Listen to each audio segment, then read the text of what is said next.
तो दोस्तों आज मैं आपको एक नई कहानी सुनाने जा रही हूँ, फौजी की कहानी।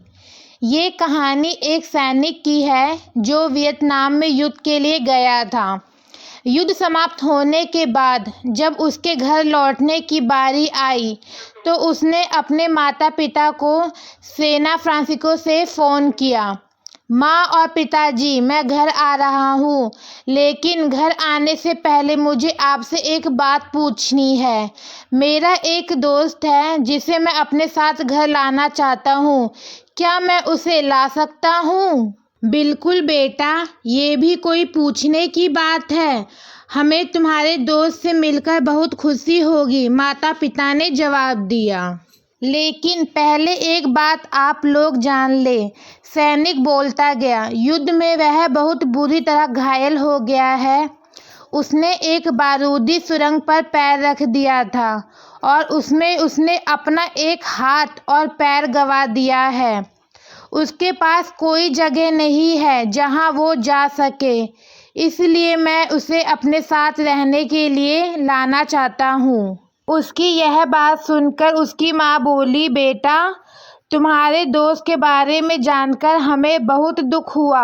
हो सकता है हम उसके रहने के लिए कोई जगह तलाश कर सके। नहीं माँ, मैं चाहता हूँ कि वो हमारे साथ रहे।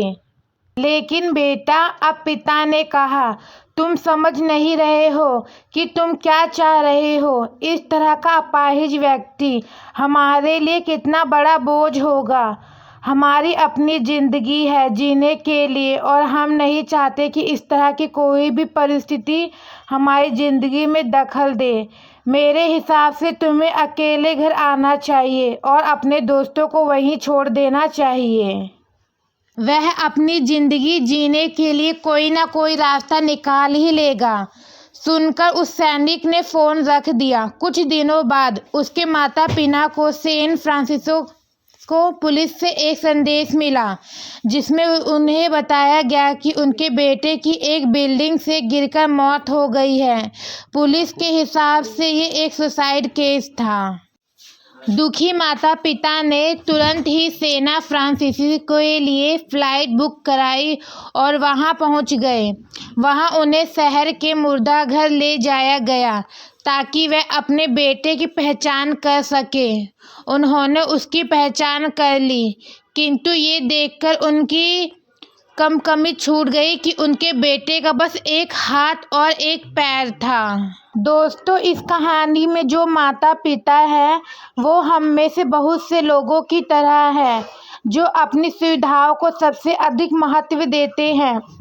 वह उन लोगों से प्यार करना या रहना या समय बिताना चाहते हैं जो दिखने में अच्छे हैं, स्वस्थ हैं या फिर जिनके साथ रहकर उन्हें मज़ा आता है। वह ऐसे लोगों को पसंद नहीं करते जो दिखने में स्वस्थ, सुंदर या स्मार्ट नहीं है, या जिनके साथ वे मज़ा नहीं कर पाते, या जो किसी भी रूप में उनके लिए असुविधाजनक है। वे ऐसे लोगों से दूरी बनाकर रखते हैं। लेकिन कभी कभी उनके इसी व्यवहार के कारण उनके सामने ऐसी परिस्थितियां उत्पन्न हो जाती है जब उन्हें पछताना पड़ता है। आइए लोगों को वे जैसे हैं वैसे ही अपनाएं और ज़रूरत पड़ने पर उनकी मदद करें। दोस्तों, आपको मेरी ये स्टोरी कैसी लगी मुझे कमेंट में ज़रूर बताएं। आगे आपको ऐसी कहानी सुनने को और मिलती रहेगी। अगर आप मेरे चैनल पे नए हैं तो सब्सक्राइब कीजिए, लाइक कीजिए।